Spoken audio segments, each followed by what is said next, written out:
Hello friends, I'm Father Bryan Brooks. I'm the pastor of the Church of St. Benedict in Broken Arrow, Oklahoma. I'm here to offer another movie review in which I try to look at movies from the perspective of faith, morals, virtues, particularly in films that are not explicitly religious in theme. This month I wanted to offer a review of the film 1917. It came out in December of 2019. It is a war movie, I think the first one that I've reviewed, and it's also rated R, so I'll talk about a little more about that in a moment. It won a number, was nominated for a number of awards, and I won several of them having to do particularly with technical and cinematic techniques.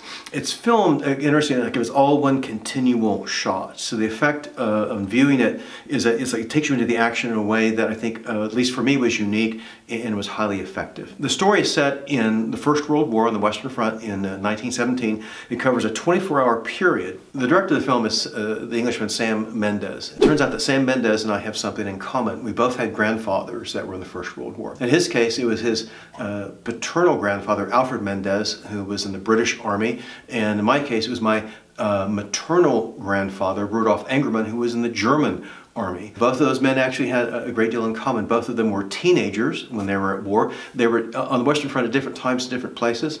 They both had similar responsibilities in the Army. They were dispatch runners. Both were wounded. Both survived the war, and both lived very long lives and told some of their stories of that experience of war to adoring grandsons. So now 1917 is fictional, but it is based on some of the stories that Sam Mendes heard from his father. Now the story itself is set in a 24-hour period on the Western Front in which the two main characters are two British soldiers, two corporals, Corporal Blake and Corporal Schofield. Now Blake is played by Dean Charles Chapman and Schofield by George McKay. I think most American audiences probably would not be familiar with them, but I think it would work very well having some people that are relatively unknown in these roles because they carry the film. And they're given a life and death mission. They have to cross through enemy lines to deliver orders to halt an attack that's set for the next day. The scheduled assault is actually a trap that will cost the lives of maybe some 1,600 men. Among them is Corporal Blake's brother. He's in this battalion that's going to be going into this doomed attack. Something to keep in mind, the movie is not an examination of the causes of the war. It doesn't go into the big picture.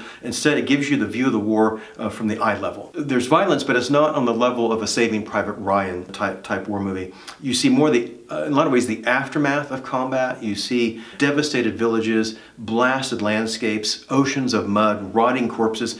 There's moments of relative calm that are followed by outbursts of unexpected violence and death. And it's all taking place in real time. Again, this is kind of set up as like one continual shot. So some of the things I picked up on the film, one has to do about the reaction to death. When someone dies, it's part of our lives, there's grief and there's sorrow. There's a need to express that grief, a need to mourn the dead. And that's the norm. In a funeral liturgy, and particularly for us as Catholics, I like to say that if nothing else, we Catholics, we do funerals better than anybody, just about anybody else. A funeral liturgy allows the living to mourn the dead. We commend the dead to God, but the living need to come to mourn their loss and also to reaffirm their faith in the resurrection. And a funeral liturgy gives that context to prayer and worship, the wake service the night before, the funeral mass and the burial. But in wartime, that's different. All that is upset. I remember a quote from my grandfather that was in the German Army in 1916. He said, "One moment the man next to you is alive,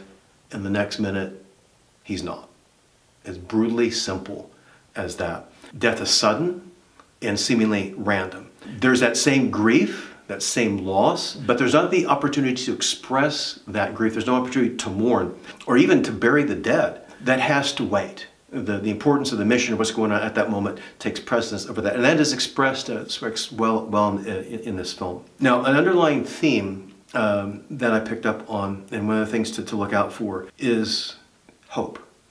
And hope is the desire for something and the expectation, reasonable expectation of receiving it.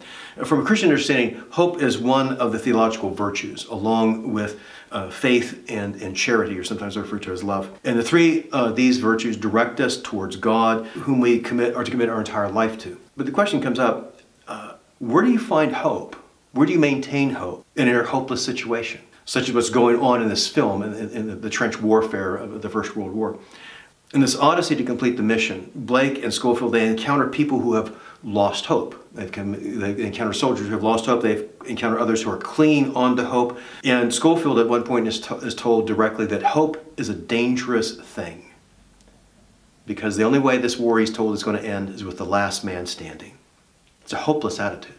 But hope endures throughout the story in the film. And whether it's the hope of completing the mission and stopping this doomed attack, the hope of surviving the war and going home to family and friends and children, or simply the hope of living to see one more day.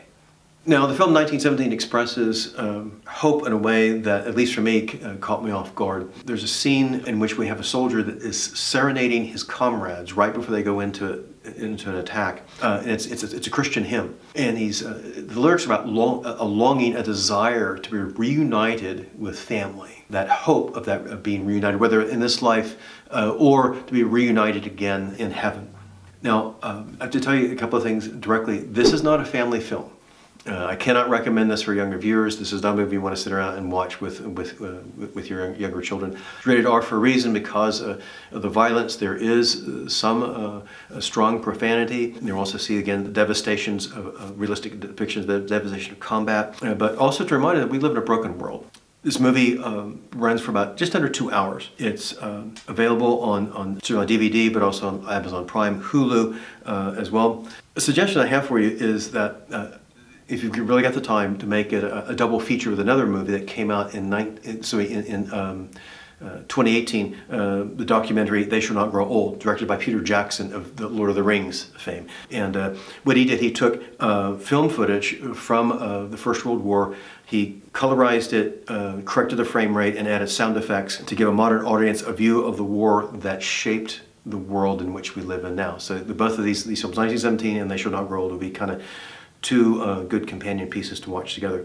So now, if enjoyed this review, hit it with a like, share it, or subscribe to our YouTube channel. Please note some other reviews that are going to be coming up with in coming weeks. We'll be reviewing the film The Song of Bernadette, and also Season 2 of The Chosen. So, God bless you, and keep you safe.